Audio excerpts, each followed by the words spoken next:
Oke, halo shalom semuanya. Sudah ditampil? Belum? Oke. Perkenalkan, nama saya Filia. Bagi yang belum tahu, saya istri dari Gembala MDC, Pak Kris. Jadi saya pelayarannya di sekolah minggu sebagai guru madya, guru kelas 4 sampai 6 SD.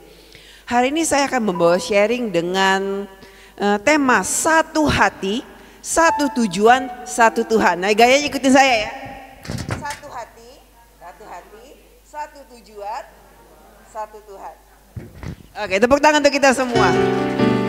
Kenapa saya mengambil tema ini? Karena saya itu minggu lalu saya baru iya ya, saya ini lagi sibuk banget belakangan nih. Rapat Natal Joy-Kid, rapat Natal Share Woman, terus kayak Natal umum juga lagi heboh banget. Happy Heart juga heboh banget katanya. Jadi semua orang sedang sibuk mempersiapkan untuk acara Natal. Jadi saya mulai mikir, gesekan pasti sebentar lagi banyak terjadi. Mulailah kami akan berkeliling minta maaf. Tapi aku pikir enggak, tidak boleh terjadi lagi tahun ini, amin. Kita satu hati, satu tujuan, satu Tuhan. Sama-sama katakan amin. Ya, saya bacain ya dari Filipi 2 ayat 1 sampai 4. Bagi teman-teman yang punya handphone boleh sama-sama buka Filipi 2 ayat 1 sampai 4. Nasihat supaya bersatu dan merendahkan diri seperti Kristus. Jadi karena dalam Kristus ada nasihat, ada penghiburan, kasih, ada persekutuan doa, persoalan roh, ada kasih mesra dan belas kasihan. Karena itu sempurnakanlah sukacitaku dengan ini. Hendaklah kamu sehati, sepikir dalam satu kasih, satu jiwa, satu tujuan. Dengan tidak mencari kepentingan sendiri atau puji-pujian yang sia-sia. Sebaliknya hendaklah dengan rendah hati yang seorang menganggap yang lain lebih utama daripada dirinya sendiri. Dan janganlah tiap-tiap orang hanya memperhatikan kepentingannya sendiri tetapi kepentingan orang lain juga. Jadi kesatuan hati itu berasal dari Kristus. Contohnya seperti ini. Saya ini kan kalau kemarin tuh suami saya udah saksi kalau saya lagi terpadel-padel ceritanya. Tapi sudah mau 2 minggu nih saya nggak bisa main padel. Kenapa? Karena saya pernah dengar namanya padel elbow. Kena sakit di sini, mungkin yang lagi baca-baca di Instagram tahu ya. Jadi saya lagi sakit sekali di elbow gini. Untuk ngurusin tangan pun saya butuh tenaga, sekarang sakit sekali sebenarnya. Jadi itu membuat saya tidak bisa berolahraga. Kenapa? Padahal kaki saya sekali kalau ke lapangan benar-benar gatal, benar-benar pengen main sudah. Tapi tangan saya nggak mungkin bisa.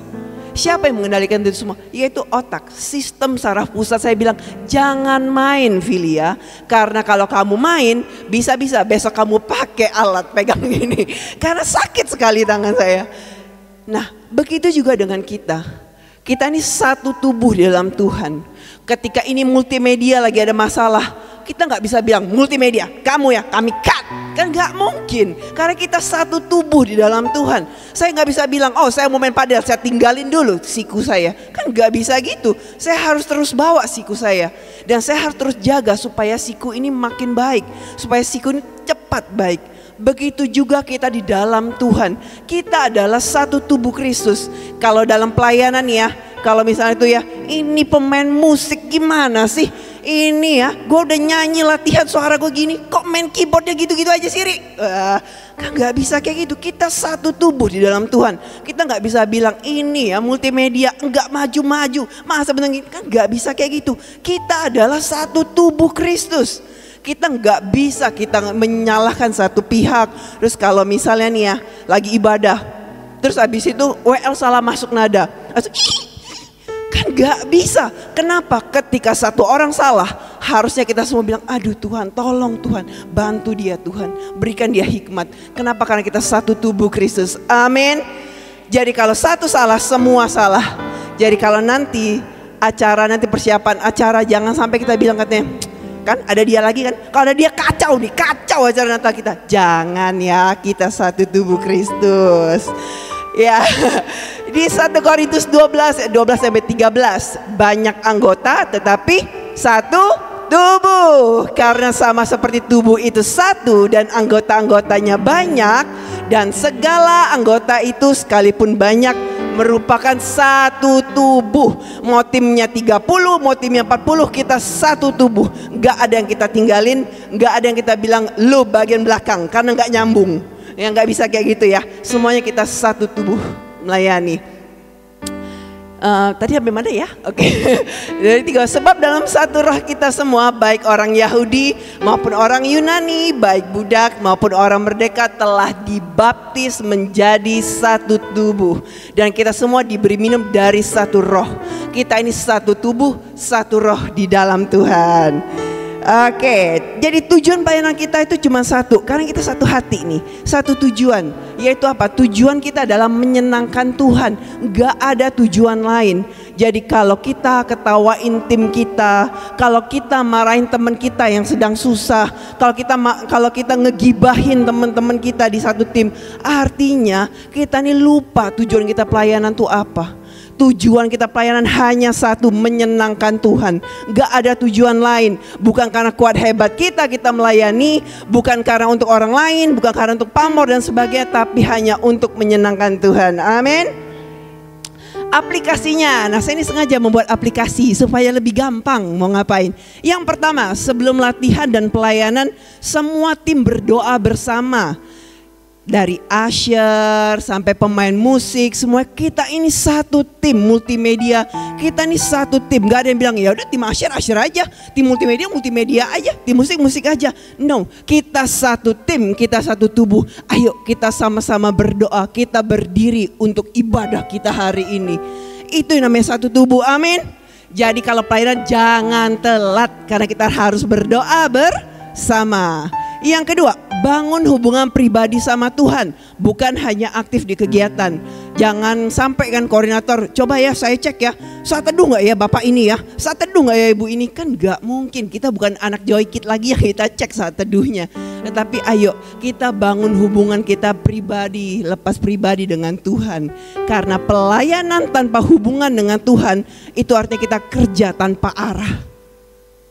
Arah kita cuma satu, yaitu menyenangkan Tuhan. Nah, jadi kesatuan itu tuh yang kedua tadi adalah kesatuan terlihat dari kerendahan hati.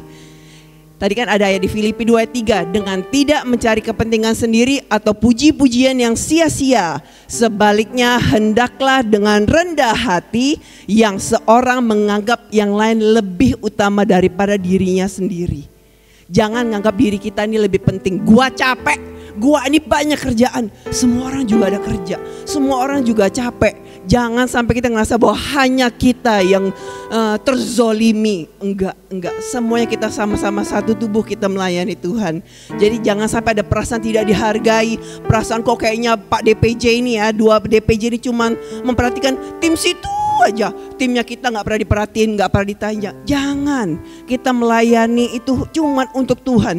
Jangan lihat gembalanya, jangan lihat koordinatornya, jangan lihat timnya. Kita cuma fokus, kita cuma sama Tuhan. Yang kedua, ide ditolak. Gak apa-apa. Mungkin ide teman kita lebih menarik. Mungkin memang Tuhan lagi mau pakai idenya dia, that's okay. Ada omongan yang nyakitin, kan tingkahnya kan bikin gue sakit hati kan, ngomongin gue kan, dia ngomongin gue kan. Jangan ya, ayo satu hati, satu tujuan, satu Tuhan. Nah, kerendahan hati itu apa sih? Kerendahan hati itu kita tuh bilang, who am I? Siapalah aku ini?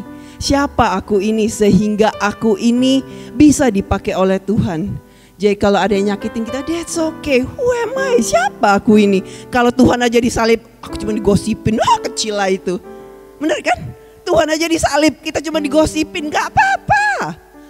Jadi aplikasi yang pertama, jangan menghakimi, saya udah minta diganti lupa. Jangan menghakimi terlebih dahulu, dengarkan dulu sebelum menilai. Jadi jangan sampai kalau, aduh kok ini multimedia tadi, kenapa sih ini multimedia? Kalian ya gak kerja becus, gak bisa kayak gitu. Kita tanya dulu gimana, ada yang bisa dibantu gak Mei? Kenapa tadi multimedianya bisa mati? Ada masalah di kabel gak Mei? Harusnya seperti itu, jangan menghakimi terlebih dahulu. Yang kedua, kalau sempat salah paham, kita seperibut, ayo ngobrol langsung. Ini pelajaran HB ya, bukan ngomong di belakang. Jangan ngomong di belakang, jangan gosip di belakang, jangan gibah di belakang. Ayo ngomong langsung, ngomong berdua dulu. Karena ini pelajaran HB kita, pelajaran hidup berjemaat kita. Kalau ada masalah harus diselesaikan secara berdua. Kalau belum selesai, ajak orang lain yang kita percaya. Bertiga, berempat, kita selesaikan itu. Nah yang ketiga, fokus pada tujuan pelayanan, itu menyenangkan Tuhan. Jangan ikutin ego kita. Nah biasakan kata-kata maaf, tolong, terima kasih. Jangan sampai, ini kan memang kerjaan dia, biarin aja. Jangan, ayo saling tolong menolong. Jangan sampai satu orang ngerasa kok aku nih capek banget melayani. Jangan ya, kita biasakan untuk saling tolong menolong. Natal tuh acara yang besar sekali nanti. Gulungan kabelnya bakal banyak banget. Jangan sampai ntar Om Dwi dong yang ngangkat, kasihan loh dia. Ayo dibantu, kita sama-sama apa yang bisa dibantu. Tim dekor apa yang bisa dibantu. Tim konsumsi ada yang bisa dibantu enggak. Itu acara yang besar sekali, butuh tim yang sangat banyak. Nah terus kesatuan itu menciptakan kuasa. Kita mau kan Tuhan hadir di acara Natal kita? Kita mau kan Tuhan hadir di setiap ibadah kita? Nah itu butuh namanya kesatuan. Karena di mana ada kesatuan, di situ ada hadirat Allah yang turun. Di Kisah Para Rasul 4 ayat 31.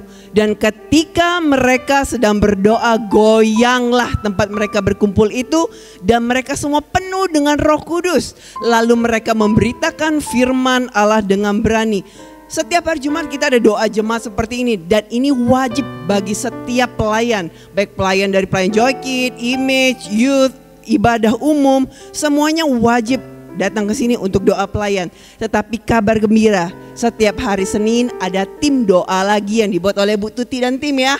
Itu bagi teman-teman yang rindu untuk berdoa. Ya, tapi ini bukan wajib untuk pelayan, tidak.